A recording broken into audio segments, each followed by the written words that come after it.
நிறைய பலன்கள் சொன்னாலும் நேயர்களுக்கு அவங்களுக்கு உண்டான கேள்விகள் கேட்டால் தான் திருப்தி. அதுதான் எங்களுக்கும் சந்தோஷம். நீங்கள் நிறைய கேள்வி கேட்டிருக்கீங்க. அதில் சில கேள்விகளுக்கு பதில் சொல்கிறேன். அதில் எனக்கு தெரிஞ்சதை சொல்கிறேன். அதுதான் அத்தாரிட்டியெல்லாம் நினச்சிக்காது. கேள்விக்கு போகுமா? முதல் கேள்வி, 2024 ஐடி துறை எப்படி இருக்கும்? குறிப்பாக வேலைவாய்ப்பு நீங்கள் நினைக்காத அளவுக்கு நல்லாயிருக்கும். டெவலப்மெண்ட்டெல்லாம் வேறு லெவலுக்கு இருக்கும். டெக்னாலஜியோடைய வளர்ச்சி பிரமிக்கும்.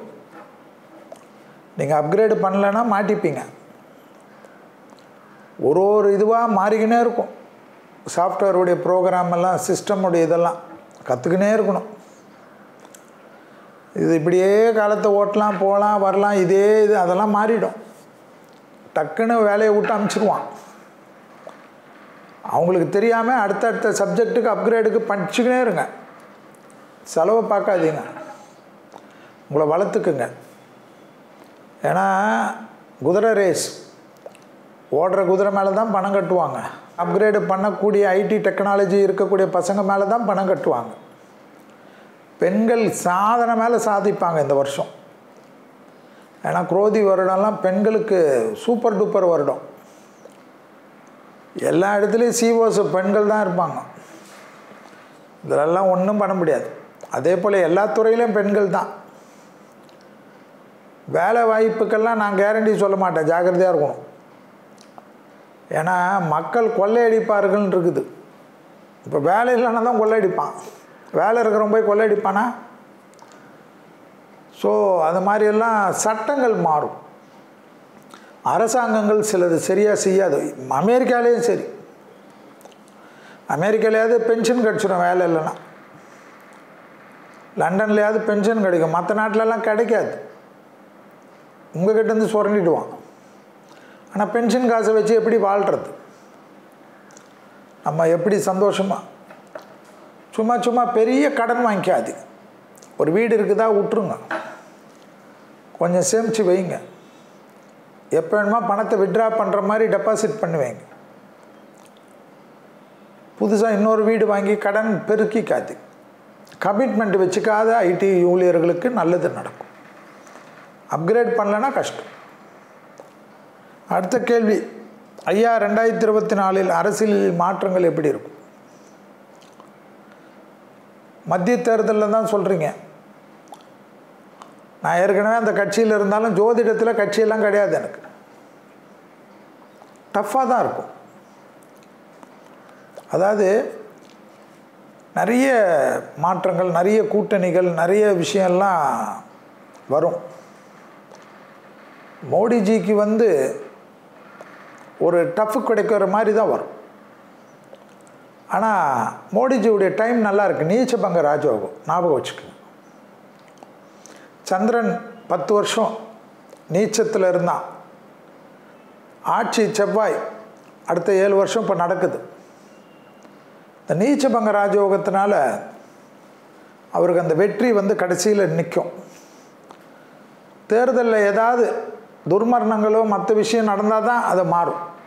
அதுக்கு நம்ம பொறுப்பு கிடையாது. ஏன்னா நான் ஏன் திருப்பி திருப்பி சொல்கிறேன்னா, அதை சனி கும்பத்தில் இருக்கிற காலகட்டத்தில் ராகு குரு வீட்டில் மீனத்தில் இருக்கிறனால தான் இதுக்கு நான் பயப்படுறேன். அதனால் ஏதாவது சேஷ்டம் நடக்கும். சனியிலேருந்து 8வது இடத்துல கேது இருக்குது. கேதுவிலேருந்து 6வது இடத்துல சனி இருக்குது. போரோ இல்லது ஏதாவது தலைவர்களோ தலைவியோ ஏதாவது ஒரு சேஷ்டைகள், மரணங்கள், இதனால் ஏதாவது பாதித்தா தவிர மற்றபடி பெரிய அளவுக்கு வெற்றிகள் காணப்படும். ஆளக்கூடிய ஆட்சிக்கு இடங்கள் மிச்சம் மற்ற விஷயத்தில் எது வந்தாலும் ஆட்சி அமைக்கக்கூடிய அமைப்பு ஏற்படும். தனிப்பட்ட முறையில் அவர்களே ஜெயித்தாலும் சில கூட்டணிகளை அவர்கள் உருவாக்குவார்கள். அவங்களுக்கெல்லாம் இடம் கொடுப்பாங்க. ஆச்சரியமாக இருக்கும். தமிழ்நாட்டை பற்றி அடுத்த வாரத்தில் பார்ப்போம். ஸோ இதுதான் 2024ஆம் ஆண்டுடைய ப்ரொஜெக்ஷன். மோடியுடைய குதிரை ஜெயிக்கக்கூடிய குதிரையாக செவ்வாயால் காணப்படுகிறது. உடனே நான் அந்த கட்சிக்காரன்லாம் சொல்லாதீங்க. நான் எப்பயுமே ஒரு தமிழ்நாடு விஷயத்தில் கூட பார்த்துருப்பேன். அரசியல் வேறு, ஜோதிடம் வேறு. அடுத்ததாக பார்க்குறீங்க ஒரு கேள்வி. 2023 வரலாறு காணாத மழை, 2024 தெய்வ பரிகாரங்கள் செய்ய வேண்டும். இவ்வளோ மழை வந்துட்டும் 2024 தண்ணிக்கு பிரச்சனை கூடும். திருப்பி கர்நாடகா கொடுக்கலையா கிடைக்கலன்னு பேசுவீங்க. எல்லாத்தையும் விட்டீங்களே கடலில். திருப்பி ஏதாவது சேமிக்கிறதுக்கு ஏதாவது பண்ணுங்க ஐயா. கடந்ததெல்லாம் போட்டோம். இனிமேலேயாவது ஏதாவது முதல்வர் கொஞ்சம் அதிகாரிகள்லாம் கொஞ்சம் பண்ணி ஏதாவது ஒரு திட்டத்தை கொண்டு வாங்க. திருப்பி நம்மக்கிட்ட போடுற மழையே நம்மளே 10 ஸ்டேட்டுங்களுக்கு கொடுக்கலாம். எல்லாம் சேர்த்து வைக்கிறதுக்கு இல்லையே, எல்லாம் காங்கிரீட் காடுகளாக ஆக்கி விட்டீர்களே. தூர்வாருங்க எல்லாத்தையும். நீர்நிலைகள் எல்லாம் பரிகாரங்கள் செய்ய வேண்டுமா கேட்டிருக்காங்க. நீர்நிலைகளை ஒழுங்கு பண்ணி அந்த நீர்நிலைகளை சுத்தப்படுத்தி அந்த நீர்நிலைகளுக்கு பூ போட்டு கும்பிட்டாவே போதும்.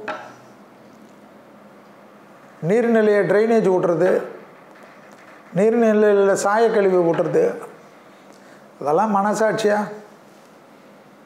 நம்ம வீட்டில் இருக்கிற வாட்டர் டேங்கில் போட்டு செப்டிக் டேங்க் விட்டால் எப்படி இருக்கும்?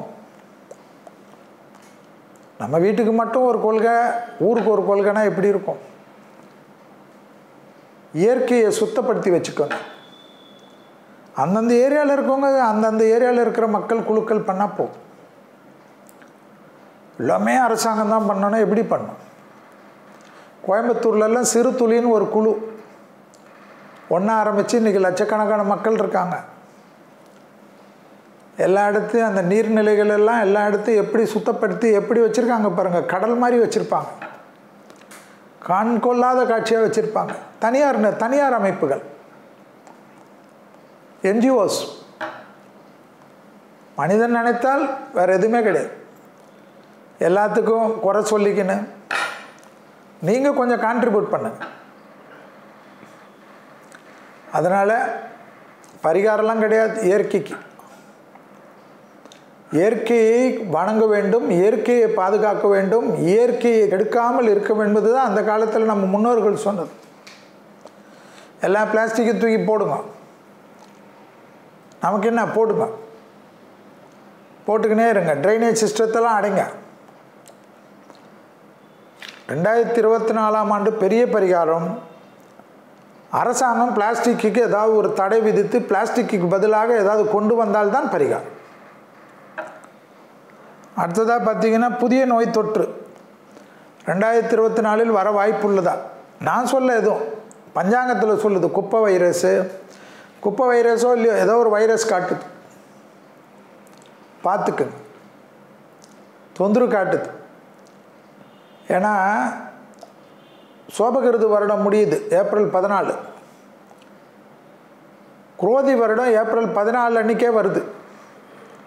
ஒரு வருஷம் கண்டிப்பாக நோய் தொற்று இருக்குதுன்னு தான் காட்டுது. அந்த நோய் தொற்று ஆபத்தே இருந்தாலும் கொரோனா மாதிரிலாம் லீவெல்லாம் கொடுக்க மாட்டாங்க. இங்கே அரசாங்கம்லாம் உஷாராயிட்டாங்க. இனி இந்த நோய் தொற்றெல்லாம் உலகத்தில் வந்துக்கினே இருக்கும்னு ஆயிடுச்சு. ஏன்னா அடுத்த 7 வருஷத்துக்கு அப்படி தான் இருக்குது பஞ்சாங்க அமைப்பு. பொருளாதாரத்தில் பாதிப்புன்னு காட்டுது. அப்போ நோய் வரணும்ல, பொருளாதாரம் டவுன்ஃபால் ஆகும்னு காட்டுது. மக்கள் கொள்ளையடிப்பார்கள்னு சொல்லுது பஞ்சாங்கம். அப்போ ஏதாவது பாதிப்பு வந்தால் தானே.